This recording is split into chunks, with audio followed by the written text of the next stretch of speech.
Good morning, student. সকলোকে মৰম যাচি মই মোৰ আজিৰ পাঠ আৰম্ভ কৰিব ওলাইছোঁ। মই আজি আলোচনা কৰিম তোমালোকৰ ক্লাছ 2ৰ মেৰিগোল্ডৰ lesson number 1 a toy man. এই লেসনটোৰ 6 নম্বৰ এক্টিভিটিৰ পৰা অলপ আলোচনা কৰিম। গতিকে ভিডিঅ'টি শেষলৈকে চাবা আৰু মোৰ চেনেলটো যদি প্ৰথম আহিছা তেতিয়াহ'লে চেনেলটো ছাবস্ক্ৰাইব কৰি ল'বা এনে ধৰণৰ ভিডিঅ'সমূহ পাই থাকিবৰ কাৰণে।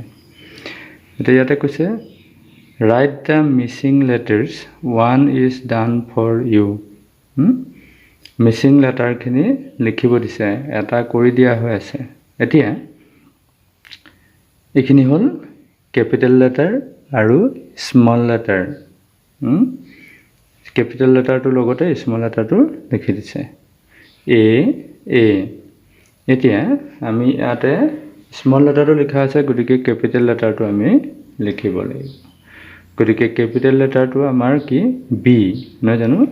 ইয়াতে বিটো লিখা নাই, গতিকে আমি বিটো এনেকৈ লিখি দিম। আৰু তোমালোকে যিহেতু জানাই তোমালোকে কি কৰিবা, লিখিবা। মই এনেকৈ কি কৰিব লাগিব সেইটোহে অকণমান তোমালোকক কৈ দিছোঁ দেই। এইটো বি লিখিবা। এইটো চি দিছে, গতিকে small letter C. Small letter চিটো কি ক'ত হ'ব? মাজৰ ঘৰত। গতিকে মাজৰ ঘৰত আমি চিটো আমি এনেকৈ লিখি দিম চি, নহয় জানো?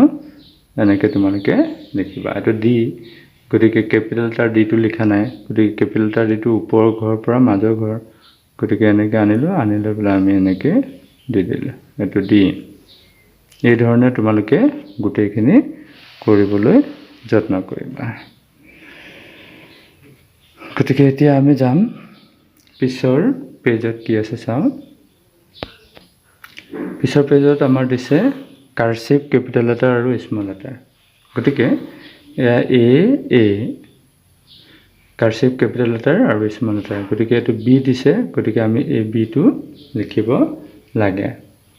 গতিকে তোমালোকে বিটো কেনেধৰণে কাৰ্চিভ, কেপিটেল লেটাৰ বিটো লিখিব লাগে জানা।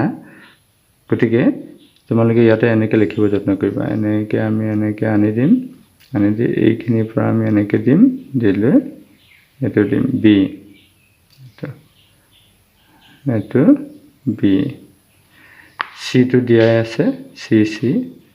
গতিকে আমি এতিয়া ডিটো লিখিম। চোৱা কেনেকৈ লিখিব লাগিব।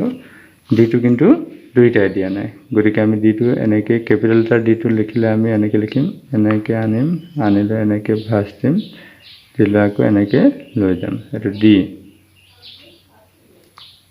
গতিকে স্মল লেটাৰ ডিটো আকৌ আমি কেনেকৈ লিখিম, এনেকৈ দিম, দিলে ইয়াৰ ওপৰলৈ লৈ যোৱাৰ লগে লগে আমি এনেকৈ তললৈ লৈ আহিম। এইটো শূন্যটো দিয়া নিচিনাকৈ দিম, ওপৰলৈ লৈ যাম, এনেকৈ লৈ আহিম। এইটো ডি। গতিকে এই ধৰণে তোমালোকে আকৌ এই গোটেইখিনি কৰিবলৈ যত্ন কৰিবা।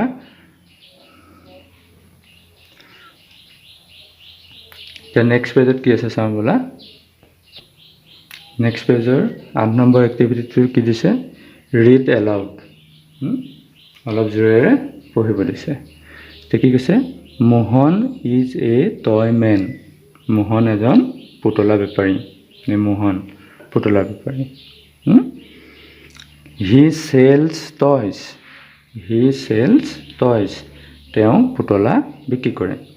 হি অলছ' চেলছ কেপছ। তেওঁ টুপিও বেচে। অলছ'টোৱে বুজায় আৰু কেপছটোৱে টুপি। Children love him. ল'ৰা ছোৱালীবিলাকে তেওঁক ভাল পায়। আকৌ পঢ়িছোঁ, Mohan is a toy man. He sells toys. He also' sells caps. Children love him. এতিয়া কি কৈছে, নাও complete the following.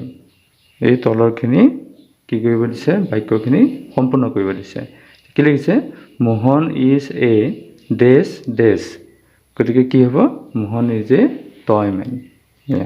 Mohan is a toy man, এইটো লিখা নাই, গতিকে ইয়াতে আমি টয় মেনটো লিখি দিম।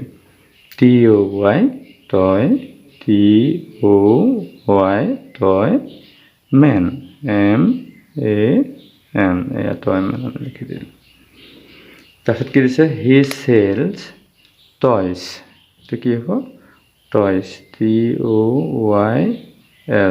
toys তাৰপিছত কি কৈছে he also sells এটো caps হ'ব C-A-P-S caps তাৰপিছত দিছে children love him এটো love L-O-V-E love him এই ধৰণে তোমালোকে বহিত টুকি ল'বা আৰু অনুশীলন কৰিবা তো নেক্সট যাওঁ আমি কৈছে read aloud toy boy dry cry fly by my sky toy boy dry cry fly by my sky এটা 10 নম্বৰত কৈছে কি চোৱা Number 10 read aloud the words on the word wall এই word wall খনত দিয়া শব্দকিটা আমাক পঢ়িব দিছে আৰু কি কৰিব দিছে listen for rhyming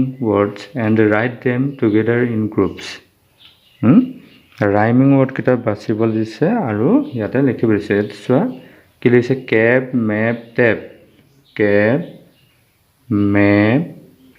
map tap এটা by কি হ'ব my তাৰপিছতে by B-U-Y এই দুটা হ'ব গতিকে by my M-Y my তাৰপিছত আমি B-U-Y by এইটো লিখিম B-U-Y by তাৰপিছত দিছে took গতিকে look হ'ব আৰু book হ'ব গতিকে look L-O-O-K look আৰু এটা book B-O-O-K book তাৰপিছত আছে hall গতিকে আমাৰ ফল আৰু কল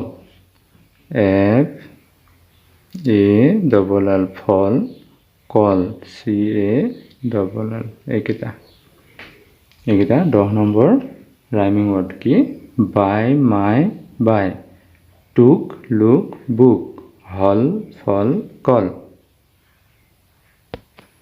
11 নম্বৰ এক্টিভিটিত কি দিছে কেইটামান বাবলছৰ ভিতৰত কেইটামান word দিছে wordখিনি আমাক পঢ়িব দিছে listen and say once upon a time এটো কি once upon a time এটো কি আছে from place to place তাৰপিছত কি আছে fell asleep F-E-L-L fell asleep তাৰপিছত কি আছে a troop of monkeys তাৰপিছত under a tree কি under a tree তাৰপিছত কি আছে one hot sunny day তাৰপিছত left the place তাৰপিছত playing with caps কি কৈছে নাম্বাৰ 12ত কৈছে listen to the story এই সাধুটো কি কৰিব দিছে শুনিব দিছে এই সাধুটো আমাৰ আগতে আমি পাইছিলোঁ গতিকে এই সাধুটো তোমালোকে অলপ শিকিবলৈ যত্ন কৰিবা আগৰ পাঠৰ পৰা গতিকে আমি আজিৰ ভিডিঅ'টো ইমানতে সামৰণি মাৰিম পৰৱৰ্তী ভিডিঅ'ত পিছৰ অংশখিনি আলোচনা কৰিম গতিকে তোমালোকে ভিডিঅ'টো যদি ভাল পালে তেতিয়া লাইক কমেন্ট আৰু শ্বেয়াৰ কৰিবা আৰু মোৰ চেনেলটোত প্ৰথম আহিলে চেনেলটো সাবস্ক্ৰাইব কৰি ল'বা ধন্যবাদ